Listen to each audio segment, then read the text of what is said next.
Disclaimer. 'Twas brillig, and the J.K Rowling did gyre and gimble in the wabe. So, runes, Bill said. Probably the most diverse branch of magic there is, given how many languages it's been developed in, and believe me, as a curse breaker, I've nearly seen it all. Although, to be honest, Newt-level ancient runes is one of the easier classes. If you've got a good head for languages, it's less new concepts and more applying what you already learnt and relearning it in the classical languages of Latin, Greek, and Hebrew. Which I've already covered a little bit at Beauxbatons, Hermione pointed out. Yes, Professor Babbling always said she liked their curriculum better, but you were still only there for 1 year, and there's a lot of grammar and syntax to learn to use the classical languages effectively. While we work on that, we'll also get into basic warding, enchanting, curse-breaking fundamentals, and geomancy, the basics of all the magics that runes are commonly used for in practice. Although I understand you've already done some of that on your own? Some, she said. Just a few practical things. Mind if I take a look? No, it's just most of them I copied from elsewhere. Here. She pulled her homemade wand from her skirt. I've been using these for backup. I made it myself. Not nearly as good as a professional wand, but I did put some runes on based on my Ollivander wands. Bill laughed, and then shot her an impressed look when he took a look at the wand. Just a few practical things, you say, and you're making your own backup wands? Ha! Well, it still wasn't all that original, she said. Then there's the Mathematician's Map. That was a little more original work, but not that much. Right, Sirius and Remus told me about that. Based on the one the twins had for a while, right? That's the one, she said with a smile. I actually was wondering if you could take a look at it. Having trouble with the runes? Not as such. More that I don't understand the architecture of the school. What do you mean? Bill asked. It's probably easier if I show you. She unfolded the piece of parchment for him, touched her wand to it, and spoke the passphrase. Dos mio pasto kai tangan kenaso. The Mathematician's Map drew itself out, showing all of Hogwarts in a graphical user interface. Bill was amazed at the spellwork, and especially the interface that let her shift between images effortlessly. You are too modest, Hermione, he said. It was really straightforward, honestly. Muggle computers do a lot more than that. But my problem is, no matter what I do, I can't get it to record the upper levels of the Great Tower. You mean where it starts to get distorted? You've been up there? Yes, pretty soon after I started at Hogwarts. But it never shows up on the map. Look. She pulled out Colin's photos. I had the Creevey brothers take photos of the sections of the anchor stones that describe the geometry of the wards. I'm sure the answer's there, but I need your help interpreting them. You got photos of the anchor stones? Bill said worriedly. Not all of them, just the sections relevant to the problem. Do you think you can figure it out? The Hogwarts anchor stones? Probably, but it won't be easy. Let's take a look. Bill walked her through all the runes he could see while pointing out that they were linked to other parts of the circle that weren't in the photos. He explained their meaning to her and how they interacted to the best visibility and interpreted them into arithmancy that she could deal with better. Eventually, despite the physical evidence, he had to admit that the runes were driving him to one clear conclusion. According to this, there's nothing there. The tower ends at the 15th floor. But there is more there. I've seen it, Hermione protested. I know, so have I, but according to the ward scheme, it's not part of the castle. I don't know. Do you see anything in the arithmancy that explains it? Like what? All this does is describe the shape of the wards and... She stopped and smacked her forehead. Of course! I should have seen it before, she said. It's obvious once you actually work out what all the runes mean. The equation for the wards has a singularity directly above the tower. There's a cusp right at the pinnacle where the density of magic is supposed to be infinite. If the total amount is finite, that's fine, except that the founders didn't have a concept of the limit, so they just truncated the wards where the top of the tower is from the outside. Bill's mouth hung open for a moment. I see, he said. So they didn't have the arithmetic techniques to fill in the top of the tower with that ward design, and they left a hole, knowing it would fill itself in on its own, which means all that mess at the top of the tower... "Is just magic filling in the gap by copying other parts of the castle," Hermione said. "And it gets more and more scrambled as the magic gets more concentrated." He laughed loudly. "Hermione, that's brilliant! Bloody hell, I could get a circular out of that. Hogwarts isn't the only place something like that happens. I've seen it in tombs." "Beauxbaton's had a tower with a similar issue," Hermione said. "It's probably one of the simpler ways to generate a ward enclosing a building with a stone circle at the bottom." "Well, sure it is. It's a nice, efficient design. Say, Hermione, I'll have to check if anyone's done it before, but if they haven't, how would you feel about co-writing a paper with me on this problem?" Hermione grinned. "I suppose I can spare the time to work out the arithmancy." "Great. So, what else have you got?" She considered for a moment and decided to show it to him. "Keep this one to yourself. I've only shown a few people," she said, and she pulled out one of her geometric gem-crafting diagrams. Bill's eyes widened slightly as he studied the diagram. "Alchemy with runes?" he said. "I had no idea you were this far along. In fact, I'm not sure I even understand. What does this actually do?" "It makes diamonds." His eyes widened further. "Diamonds? How?" "Rearranges the carbon atoms in charcoal into a crystal structure. The maths is trivial. It was just getting the runes to do it precisely that was tricky." Bill trembled as the implications hit him. "Oh, Merlin's hairy arse!" "Yes, that's what Septimus said," Hermione replied casually. This is incredible," he said. "I've never seen anything like it. But this is scary stuff, Hermione. Whatever you do, don't ever let the goblins see this." "Septimus said that too, more or less. I'm being careful. But you know, in 30 years or so, Muggles will probably be able to do this anyway." "You're joking," he said on impulse. He looked at Hermione's face. "You're not joking. Oh, crap. That is not going to end well. Remind me to take an extended holiday in Siberia when that happens." "I'll keep that in mind," Hermione said dryly. "I did have a question, though." "What is it?" Bill asked nervously. "How do you normally do numbers with runes?" Bill took another look at the diagram and noted how she had done it. "Ah, the Roman numerals," he said. "Numbers are tricky in general, but Roman numerals are really inefficient. Most advanced warders I know use Greek numerals if they have to. You'll almost certainly still want to use ratios. Decimals aren't perfectly precise, and they're a relatively recent invention, which isn't a plus when it comes to runes. Of course, you can make almost any system work, Hindu or Chinese numerals or whatever, but I guess there's not really a super elegant way to express arbitrary numbers runically, especially if there are fractions involved."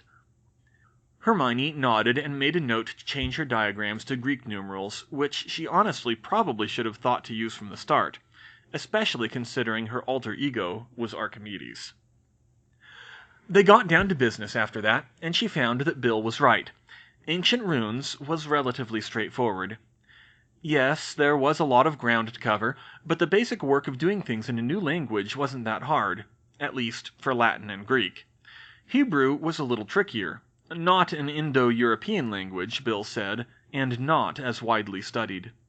Hermione was a little surprised that wizards were that familiar with linguistics. After they got through the lesson, Hermione stuck around for a while. Mrs. Weasley served tea, and they spoke about how things were going. It was still a little bit strained. It was hard not to be with the war going on, but they both enjoyed the company. Hermione had a lot of questions for Bill about curse-breaking, Gringotts, and goblins, since she'd already taken some interest over the summer. Apparently, most wizards only really dealt with goblins at the bank, and knew very little about them, and what they did know was distorted. Bill cautioned that he couldn't be considered an expert by goblin standards, but he probably understood them better than most. "So, where did the goblins actually come from?" she asked him. The more she thought about it, the more the existence of goblins and other magical creatures, and magic in general, but she didn't want to go there just yet, flew in the face of everything she knew about natural history. "They must be an offshoot of humans, but—" "Whoa," Bill cut her off. "Don't let them hear you say that." Oh, sorry, are they not, then? That's some really deep and fraught stuff, he said. There's a lot of debate about it, but they consider it an attack on their pride to even suggest it, so it's best not to mention it in their presence. Incidentally, what makes you come to that conclusion? Isn't it obvious? She said in surprise. Professor Flitwick, if goblins can interbreed with humans, we must be related somewhere along the line. That's how biology works. But there's no scientific record that even hints of them. Huh, Bill replied. He clearly hadn't expected her answer to be so simple. Of course, she didn't know if wizards knew much about evolution. Well, it's kind of complicated, and it really goes back to the origins of magic, which are even more hotly debated, he explained. I'm not qualified to talk about that kind of stuff. Things like that are what the Unspeakables study. But there must be some idea about it, Hermione suggested. She took a deep breath. It looked like she'd have to go there after all. Unless you're going to tell me we have proof that the Earth is only 6,000 years old, in which case Muggle science goes completely out the window. No, nothing like that, he interrupted. As far as I know, the Unspeakables have no conflict with Muggle science, except that Muggles don't have the theory of magic to complete the picture. But what does that have to do with the origin of magic? It's more the fact that we have magic, and most people don't, she corrected. Do you know what natural selection is? I don't think so, at least not by that name. It's the principle that heritable traits that help an organism survive are more likely to be passed on to future generations, and they'll spread in the population. Actually, when I put it that way, it sounds really obvious, but the implications are important. If magic has been around long enough to produce all the magical creatures we see today, including wizards, you'd think it would make them more able to survive, and magic would be all over the place by today, not a trait appearing in 1 in 5,000 humans, and I'm guessing a similar ratio of plants and animals. Bill looked puzzled, as if he were missing a couple of steps in Hermione's argument. Trying to piece things together, he asked her, So, by spreading through the population, you mean wizards outbreeding muggles? Not exactly. We've had contraceptive charms for a long time, so we're a special case, but... Okay, look. Were dragons around 10,000 years ago? Not sure. I think so. Well, dragons are huge flying predators that breathe fire and eat all kinds of large animals. 10,000 years ago, there was pretty much nothing on Earth that could kill them, including the wizards of the time, if I understand my history of magic correctly. Oh, I see what you're getting at, Bill said. You're asking why the world wasn't overrun by dragons ages ago before we could fight them. Yes. Honestly, I don't know. The Unspeakables say that all life produces magic, but why should it be that such a small fraction of life does it in significant quantities? I'd just be guessing on that point, but I think I can answer your question as it applies to wizards, and it ties into where the goblins came from. Really? Yes, but keep in mind I'm not an expert on this. I only know the basics of the scholarly work and the published unspeakable research, and it's far from universally accepted. But the way I've heard it, long before the earliest confirmed records of magic, before the oldest stone circles, when magic was all will and no ritual, it behaved very differently than it does today. What we call accidental magic today was the only magic there was, and accidental magic is powerful, but it's not as useful as you think, too hard to control. Magic wouldn't help a caveman survive the winter, or not by much. It might save him from a cave bear, but so would a spear. But one thing it would do was to enhance something he had a strong emotional affinity for. So, for example, a caveman with magic who poured his heart and soul into making the best flint tools for his tribe would find they were stronger and sharper than any other caveman was capable of making, because they were magically enhanced. But it would come at a cost. With no structure to shape the magic like we have now with spells, it would leak, you might say. It would have other side effects, twisting back on itself, changing its user, making him more suited to working the stone, digging underground, and living in the rock. And over thousands, tens of thousands of years, the Unspeakables believe, such folk became the goblins. Hermione stared. That was all surprisingly plausible, given what she knew of magic. But it made it sound like Lamarck was right in the magical world, which made her naturally skeptical of the explanation. Surely Darwin must reign supreme there, too. That tale could easily be the same kind of just-so story that Lamarck had invented, since it would be just like wizards to characterize goblins as mutated. The word wasn't said, but it was clearly implied. Wizards. I'm not sure I buy that, Bill, she said uncomfortably. Well, not all wizards do, he admitted. Many believe the Greek myths, or the Norse ones, or the biblical stories. Biblical stories? Right, of course. "There were giants in the earth in those days," Hermione quoted, "and also after that, when the sons of God came in unto the daughters of men, and they bare children to them." Bill nodded. "Yes, that's the one. And the goblins have their own creation myths where their ancestors were carved out of the rock by their gods. I think Dumbledore would say that many of the myths of the origin of magic have a grain of truth to them. Maybe magic was given to humans by, what is it Muggles talk about, space aliens?" Hermione nodded in agreement. Privately, she thought that sounded just as plausible as the Lamarckian theory.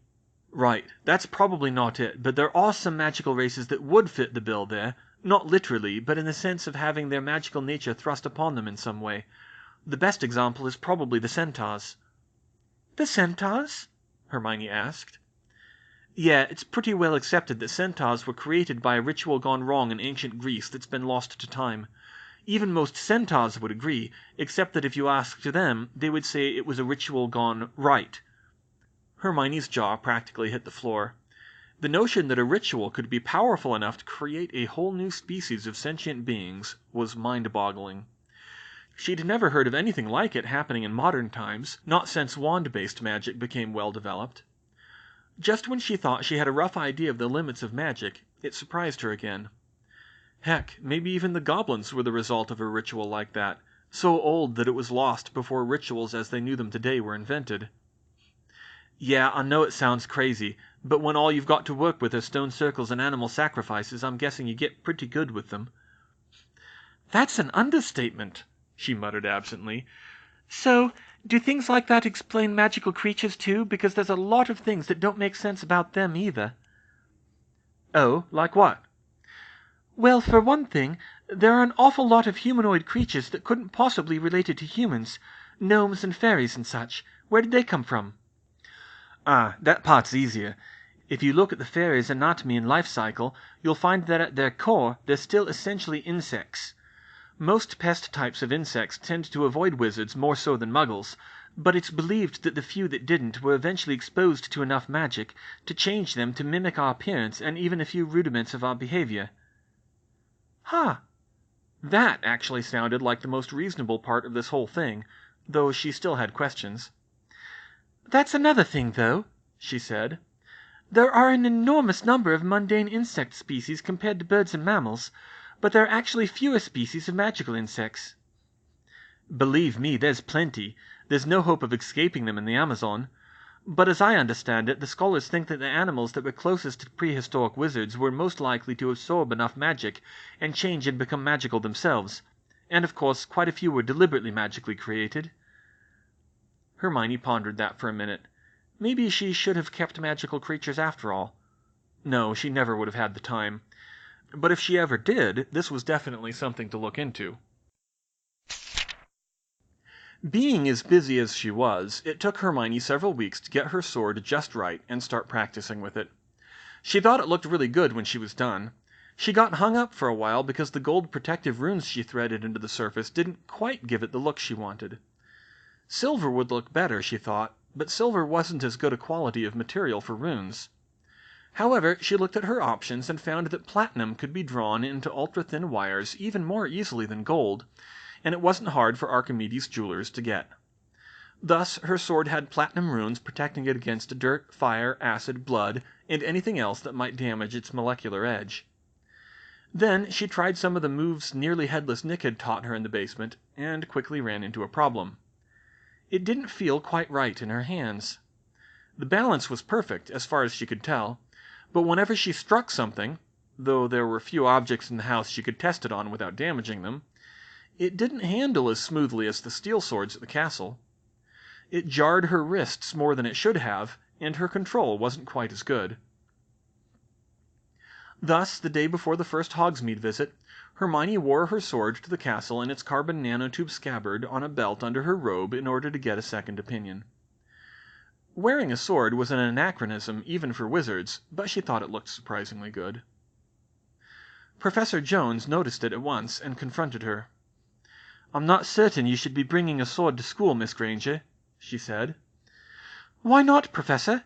It would be the work of half a minute to get hold of a sword once I'm in school." "Well, it sends a message carrying a weapon into school like that." "Other than a wand, you mean?" Professor Jones glared at her. "They're not seen the same way." "Perhaps not, but the Hogwarts rules do say qualified students are permitted to carry swords on the grounds." "You're kidding." "No, Professor. I don't think the rule's been changed since the 1700s, but it says it." There was an old urban legend about a student at Oxford or Cambridge who recited the centuries-old school rules to demand cakes and ale during an exam, but was then fined for not wearing his sword to the exam like a proper gentleman. There was no evidence that it was true, but Hermione was surprised to find that there was a rule at Hogwarts that said she was allowed to carry a sword, so she was going to have fun with it. After dinner, she sought out nearly headless Nick again and showed him the sword. He was impressed. "It looks like a fine blade," Sir Nicholas said. "And you truly made it yourself?" "Yes, I did. I invented a series of spells that let me work the material in ways that wouldn't normally be possible." "Very impressive. And what is that material? It looks like a well-made arming sword, but I don't recognize the color." "It's called carbon nanotubes, Sir Nicholas. It was only recently invented. It's a lot like a diamond, but less brittle." "Good Lord, a diamond sword?" Nick said. "That would be the stuff of legends. Even with magic I've never heard of such a thing." "That's because Muggles came up with it," she told him proudly. "But it doesn't quite handle like you told me before." She explained her problem with controlling the blade, but it was hard to get across without knowing the technical jargon, and after showing him a few swings, she decided they should go to the Room of Requirement, where she asked for targets that were strong enough to stand up to it, and showed him that way. Once she had that set up, it didn't take him very long to figure it out. "I think I see your problem, Miss Granger," he said. "Your sword is far too hard. A steel sword is tempered to bend more and absorb some of the impacts that you are feeling in your arms. Without that tempering it glances off the target more strongly and hurts your control. And you shouldn't use a sword that stiff in any case. It would be far too brittle to hold up in battle." "Not this one, Sir Nicholas," she said. "Carbon nanotubes are much stronger than steel. No human arm can swing this hard enough to break it, and it's sharp enough to cut much deeper than any steel blade can." "Really? You said it was like diamond, but that seems fantastical." "It's really not. Here, I'll show you." Hermione thought back to a television show she saw once and requested the room to produce test targets for her. Wood, tatami mats, and bamboo appeared. Using the techniques Nick had taught her, albeit with two-handed swings, she sliced through each of them easily with the speed and power of a samurai wielding a katana. "Goodness me!" Nick exclaimed. "What is this strange art? We never did that in my time." "Oh, I know. This is what they do in Japan." "I see. Well, I stand corrected, Miss Granger. I have never seen a sword as fine that was not goblin-made." "Thank you, Sir Nicholas. But are there any techniques that can be used with a stiffer blade so it's easier to control?" "A few, but mainly it will simply require greater care and precision to wield it as well as you could a steel blade." Hermione thought, and decided she could live with that. She smiled and showed him her wand, the wand that was slenderer than average and had no well-defined handle, such that it needed that little bit more care and precision in spellcasting. And that wand had served her well through her most complex spellcrafting. "Precision?" she said. "Precision is something I can do." Nick again seemed pleased to be able to teach someone the art of swordsmanship. Under his guidance, she refined her technique for her new sword, and while she was still at a beginner level, she would bet she could do more than most of the Death Eaters could with a blade. She was definitely satisfied with her progress by the end of the evening.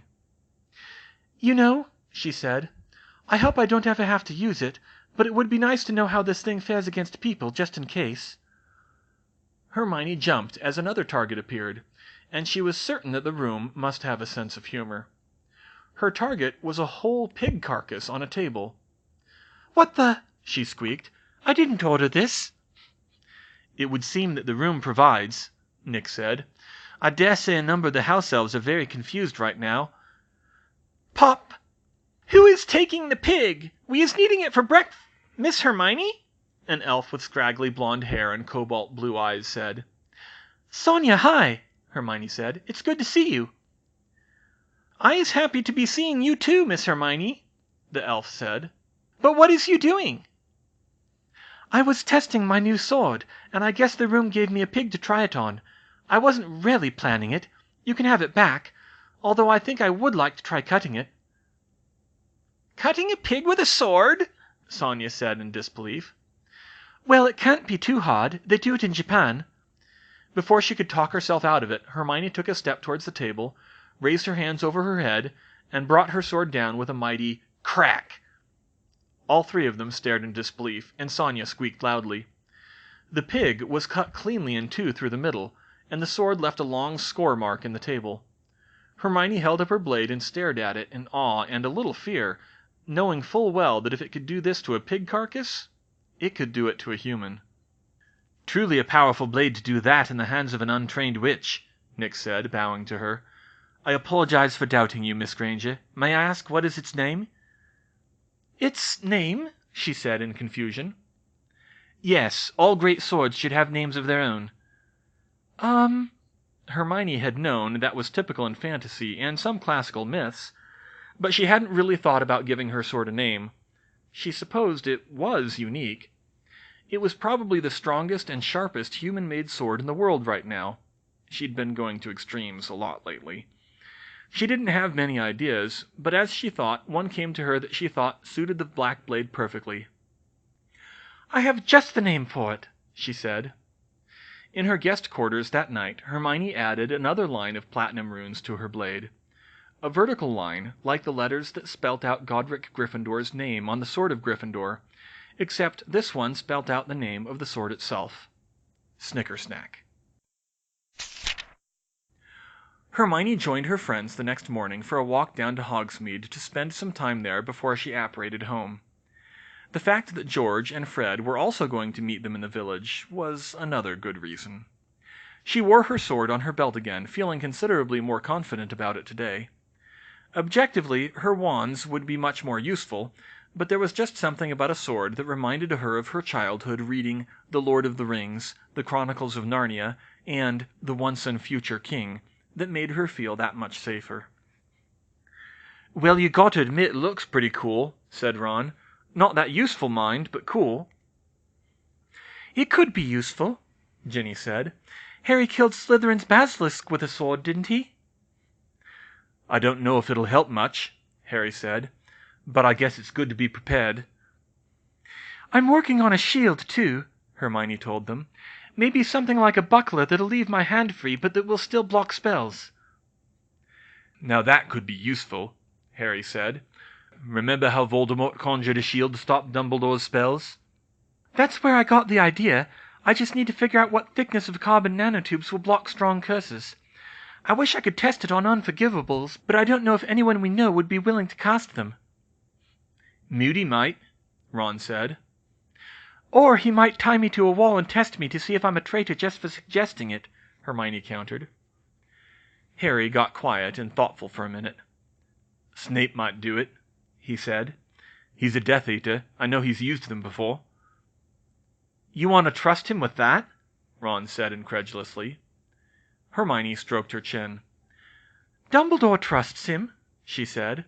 "And I wouldn't have to be in the same room with him. I'll think about it."